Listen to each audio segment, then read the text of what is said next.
नमस्ते दोस्तों, स्वागत है आपका द लॉ एडवाइस चैनल पर। आज का सब्जेक्ट बेहद एक्साइटिंग, इम्पोर्टेंट, कॉम्प्लेक्स और इन्फॉर्मेशन से भरपूर है। जब लॉ और मेडिकल का मिलन होता है तो उसे कहा जाता है मेडिको लीगल। क्या आपने कभी सोचा है कि डॉक्टर और वकील कैसे एक दूसरे के क्षेत्र में उलझते हैं? क्या होता है जब हत्या के केस में पोस्टमार्टम रिपोर्ट गवाही देती है, या जब ब्रेन मैपिंग और नार्को एनालिसिस से सच बाहर निकाला जाता है? इस वीडियो में हम बात करेंगे मेडिको लीगल का मतलब क्या होता है, डॉक्टरों और वकीलों की जानकारी की सीमाएं, negligence, brain mapping, narco test और स्ट्रैंगुलेशन से जुड़ी कानूनी रणनीतियों की।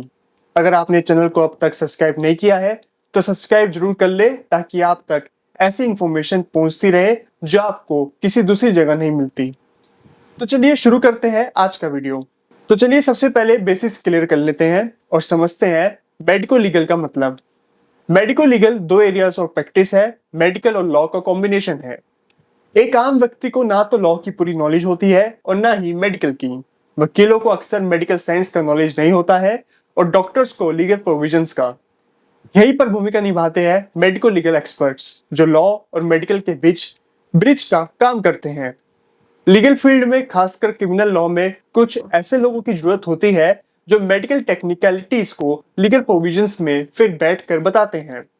एक एग्जांपल से पहले समझते हैं, जैसे कि एक आदमी पर 3 लोगों ने हमला कर दिया। एक के पास लकड़ी थी और 2 लोगों के पास चाकू था। जब हमला किया तो जिस डॉक्टर ने पोस्टमार्टम किया, उसने देखा कि जिस आदमी पर हमला हुआ है उस पर 2 चाकू की इंजरीज थी और एलिगेशन था कि दोनों लोगों ने चाकू से मारा है।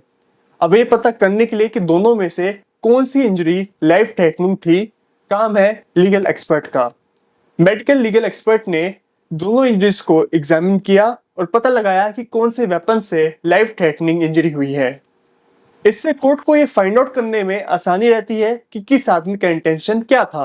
अगर एक ने पेट में चाकू मारा है और दूसरे ने पैर पर, तो इंटेंशन पता चलेगा कि जो आदमी पेट पर चाकू मार रहा है उनके इंटेंशन उस इंसान को मारने का था, जबकि दूसरा वाला उसका साथ दे रहा था।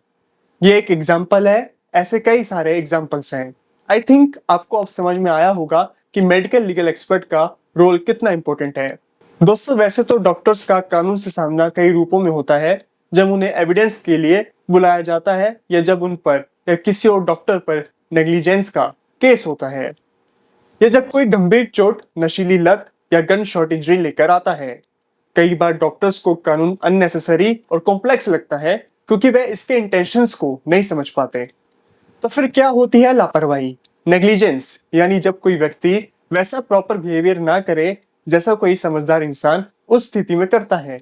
अगर कोई डॉक्टर अपनी जिम्मेदारी में नेग्लिजेंस बरतता है तो वह एक्शनेबल नेग्लिजेंस हो सकती है, यानी उस पर केस चलाया जा सकता है। कानून को मेडिकल हेल्प की जरूरत जस्टिस मीट करने के लिए पड़ती ही रहती है, और इसी कड़ी में डॉक्टर और मेडिकल प्रोफेशन कानून की हेल्प करते हैं ब्रेन मैपिंग और नार्को टेस्ट करने में। अब ये दोनों वर्ड्स बहुत भारी भरकम है, हो भी क्यों ना, इनका काम ही इंसान में से ट्रुथ को बाहर निकालना है। कई बार ऐसी सिचुएशन बनती है कि पुलिस के पास नेसेसरी एविडेंस नहीं होते और उनको कोई रास्ता भी नहीं सूझ रहा होता कि कैसे ट्रुथ को बाहर लाया जाए। उनको पता होता है कि जो आदमी उनके पास है उसे पता होता है, लेकिन वो बता नहीं रहा। तो जरूरत पड़ती है ब्रेन मैपिंग टेस्ट और नार्को एनालिसिस की। इन दोनों टेस्ट में इंसान की बॉडी में एक मेडिसिन डाली जाती है और उसके दिमाग को उस कंडीशन में लाया जाता है कि वो उन दवाइयों के इफेक्ट से सच बोले। ये दवाइयां इंसान की बॉडी में कुछ ऐसे रिएक्शन करती है कि जो केमिकल्स उस बॉडी में डाले जाते हैं वो इंसान को एक सबकॉन्शियस स्टेट में ले जाते हैं, जिससे उसको खुद को अपने माइंड और बॉडी पर कंट्रोल नहीं रहता और वो एक मशीन की तरह बन जाता है। उस मेडिसिन के असर से सिर्फ सच बोलते हैं। इसमें डोसेस कैसे देनी है, किसको कितनी देनी है, ये सब काम है एक डॉक्टर का। ब्रेन मैपिंग और नार्को एनालिसिस में अलग अलग केमिकल बॉडी में एडमिनिस्टर किए जाते हैं। पहले समझते हैं कि ब्रेन मैपिंग टेस्ट क्या है। इसमें उस पर्सन को शब्दों की लिस्ट सुनाई जाती है, जिससे यह देखा जाता है कि दिमाग कुछ पहचानता है या नहीं। फिर आता है नार्को एनालिसिस, जब संदिग्ध को तुरंत सीरम देकर उससे जानकारी निकाली जाती है। ये टेस्ट इंडियन लॉ में अब भी बहस का सब्जेक्ट है। साइंटिफिक टेक्निक ने क्रिमिनल जस्टिस सिस्टम में नया वोल्केनो खड़ा कर दिया है, जैसे हाइप्नोसिस, पॉलीग्राफ। और ये सभी टेक्निक अब कानून की नजर में है। अब ब्रीफ में समझते हैं फोरेंसिक साइंस और क्रिमिनोलॉजी। फोरेंसिक साइंस यानी जब विज्ञान कानून की सेवा में हो। इसमें कई विषय शामिल होते हैं जैसे केमिस्ट्री, बायोलॉजी, मेडिसिन और यहाँ तक कि फोटोग्राफी भी। क्राइम सीन की इन्वेस्टिगेशन में इसका बड़ा रोल है। दोस्तों, मेडिको लीगल वर्ल्ड वैसे तो बहुत बड़ा और कॉम्प्लेक्स है, लेकिन आज की वीडियो में हम इसके एक एक्सपर्ट की चर्चा करेंगे जिससे हम समझेंगे कि हाउ डज इट वर्क। तो हम स्ट्रैंगुलेशन और लिगेचर मार्क की इन्वेस्टिगेशन को समझेंगे। अब समझने की बात यह है कि स्ट्रैंगुलेशन और थ्रॉटलिंग दोनों ही मृत्यु के ऐसे तरीके हैं जो एक्सफिशिया यानी दम घुटने के कारण होते हैं, लेकिन उन दोनों में टेक्निकल और लीगल डिफरेंस होते हैं। स्ट्रैंगुलेशन का मतलब है गले पर किसी भारी वस्तु से दबाव डालकर दम घोटना, जिससे हवा की नली और खून की आपूर्ति बंद हो जाती है। थ्रॉटलिंग का मतलब है बेयर हैंड्स, उंगलियों या हथेली से गले को दबाकर दम घोटना। तीसरा है हैंगिंग यानी फांसी लगाना, भी एक्सफिशिया से मृत्यु का एक प्रकार है, लेकिन यह स्ट्रैंगुलेशन और थ्रॉटलिंग से काफी अलग होता है। हैंगिंग एक ऐसी स्थिति है जिसमें शरीर का पूरा या आंशिक भार एक फांसी के फंदे या रस्सी जैसी वस्तु से लटकता है और गर्दन पर दबाव के कारण सांस रुक जाती है। क्या आपने सुना है बेंच डोला के बारे में? यह स्ट्रैंगुलेशन का एक तरीका है जिसमें बांस से गला दबाकर हत्या की जाती है। ऐसे मामलों में लिगेचर मार्क यानी गले पर बने निशान बहुत महत्वपूर्ण सबूत होते हैं। अगर गला दबाकर मारा गया है तो गले की हड्डी यानी हायोइड बोन टूट जाती है। त्वचा के नीचे खून जमा हो सकता है, रस्सी, दुपट्टे या सॉफ्ट कपड़ों के निशान अलग अलग दिखते हैं। ये सभी बातें तय करती है कि मौत कैसे हुई, खुदकुशी, हत्या या दुर्घटना।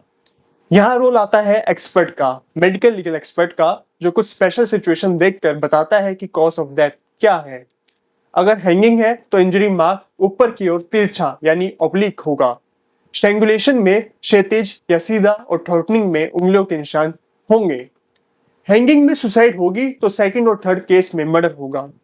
हैंगिंग में टंग और आइज बाहर आई होती है, जबकि स्ट्रैंगुलेशन में हो भी सकती है और नहीं भी हो सकती। थ्रॉटलिंग में बिल्कुल भी नहीं होती। हैंगिंग में बॉडी लटकी हुई रहती है, जबकि बाकी दूसरों में बॉडी जमीन पर या किसी ऑब्जेक्ट पर पड़ी हुई रह सकती है। अगर हैंगिंग के बाद भी बॉडी जमीन पर पड़ी हुई है तो डॉक्टर्स बाकी के सारे सिम्टम देखकर बता सकता है कि डेथ स्ट्रैंगुलेशन से नहीं बल्कि हैंगिंग से हुई है। हैंगिंग में अगर लिगेचर मार्क ऊपर की ओर और शरीर लटक रहा है तो ये पॉसिबिलिटी सुसाइड की है। अगर शरीर लटका हुआ है लेकिन निशान और आंतरिक चोटें स्ट्रैंगुलेशन से मिलती है तो ये हत्या का प्रयास छुपाने की कोशिश हो सकती है। फोरेंसिक एक्सपर्ट की रिपोर्ट इन अंतरों को सामने लाकर केस की दिशा तय करती है। चलो, इतने डिस्कशन के बाद अब वकीलों के लिए कुछ डिफेंस टिप्स भी दे देते हैं जो हमारे एक्सपर्ट्स ने चुनी है। अगर आप डिफेंस वकील हैं और स्ट्रैंगुलेशन केस लड़ रहे हैं तो पोस्टमार्टम रिपोर्ट को ध्यान से पढ़िए। क्या लिगेचर मार्क का डिस्क्रिप्शन वही है जो साइंटिफिकली रूप से होना चाहिए? क्या इंटरनल इंजरीज है? क्या हायोइड बोन टूटी है? अगर इन बातों में डिस्क्रिपेंसी, इनकंसिस्टेंसी या एनोमली है तो आपके केस मजबूत हो सकता है। दोस्तों, ज्ञान ही शक्ति है। मेडिको लीगल का क्षेत्र बेहद इंटरेस्टिंग और इंफॉर्मेटिव है। कानून और विज्ञान जब साथ आते हैं तो सच खुद बोलने लगता है। अगर आपको ये वीडियो पसंद आया हो तो लाइक करें, नॉलेज शेयर करें और सब्सक्राइब जरूर करें द लॉ एडवाइस को, जहां हम हर हफ्ते लाते हैं कानून की गहराइयों से जुड़ी अनसुनी बातें। मिलते हैं आपसे अगली वीडियो में, तब तक के लिए आप बने रहे द लॉ एडवाइस चैनल के साथ।